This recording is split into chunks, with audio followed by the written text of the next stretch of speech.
नमस्ते, मैं अविचल दुबे। आज राहुल गांधी ने एक ट्वीट करते हुए लिखा कि जुलाई आ गई है लेकिन वैक्सीन नहीं आई।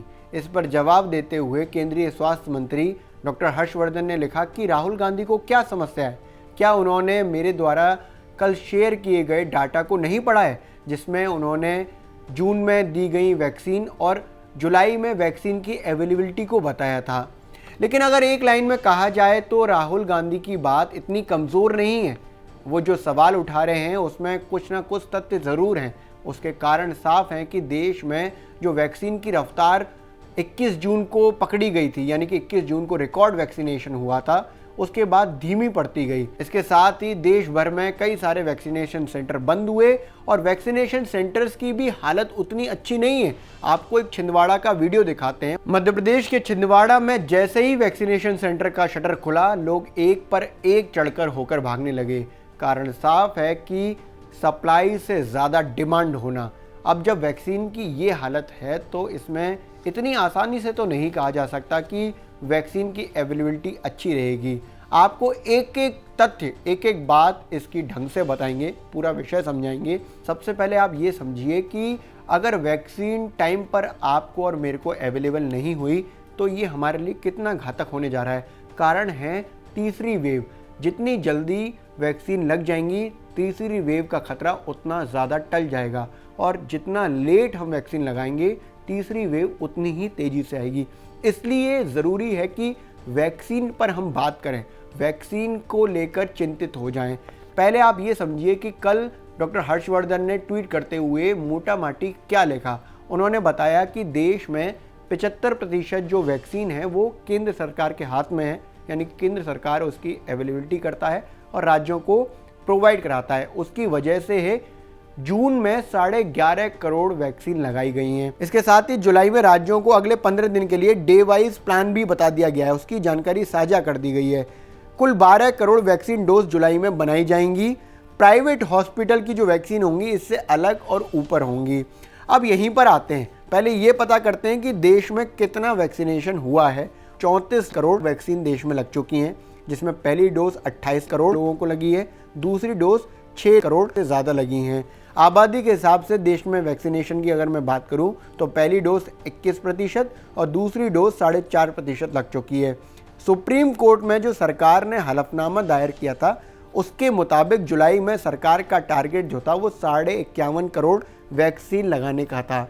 तो इस हिसाब से 12 करोड़ अगर जुलाई में भी वैक्सीन लगा दी गई तो ये जो टारगेट है वो पूरा नहीं होने वाला है। दरअसल 135 करोड़ का जो नंबर है जो सरकार ने सुप्रीम कोर्ट में बताया, ये उस नंबर से कम है जो सरकार ने प्लान ऑफ एक्शन यानी कि अपने रोड मैप में बताया था।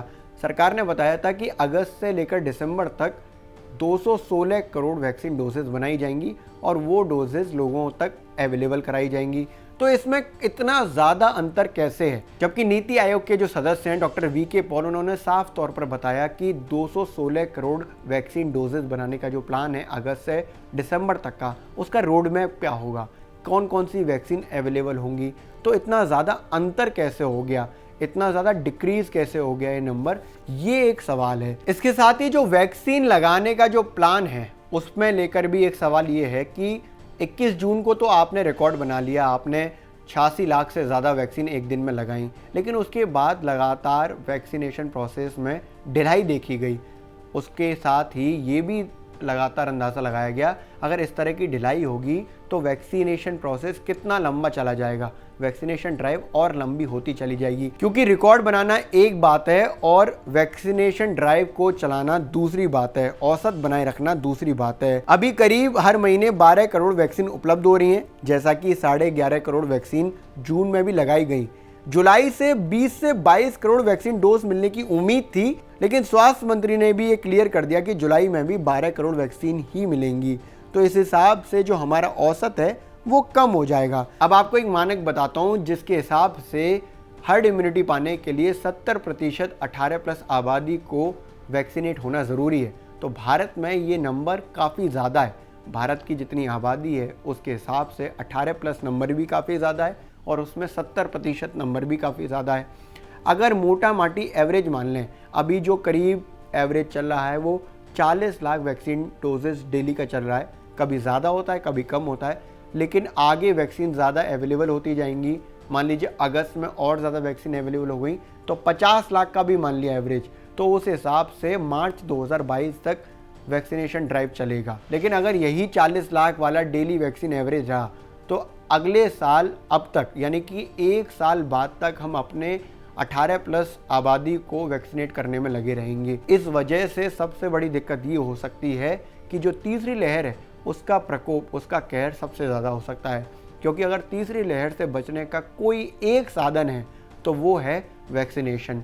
इसके साथ ही जो डॉक्टर वीके पॉल हैं, उन्होंने साफ तौर पर कहा है कि अगर हमें अपनी अर्थव्यवस्था को सुधारना है तो वैक्सीनेशन को तेज करना होगा। वहीं वैक्सीन लगाने को लेकर जो नेशनल टास्क फोर्स बनी है उसके जो हेड हैं डॉक्टर NK अरोड़ा, उन्होंने कहा था कि हम तो 1 करोड़ डेली वैक्सीन लगाने का एवरेज पाना चाहते हैं, लेकिन ये बात अभी बहुत दूर की कौड़ी लगती है, क्योंकि जिस हिसाब से वैक्सीन की अवेलेबिलिटी है और वैक्सीन सेंटर्स का जो रनिंग सिस्टम है उस हिसाब से ये जो नंबर है ये बहुत बड़ा लग रहा है। इसलिए सरकार को चाहिए कि भले ही 1 करोड़ डेली वैक्सीन वाला एवरेज ना पाएँ, लेकिन ज़्यादा से ज़्यादा वैक्सीन ज़रूर लगाएं, अभी वाले एवरेज को ज़रूर सुधारें। हम भी आपसे अपील करते हैं कि जब भी जैसे आपको जल्द से जल्द वैक्सीन अवेलेबल हो ज़रूर लगवाएं, क्योंकि तीसरी वेव को अगर रोकने का हमारे पास कोई एक साधन है तो वो है फुल्ली वैक्सीनेशन।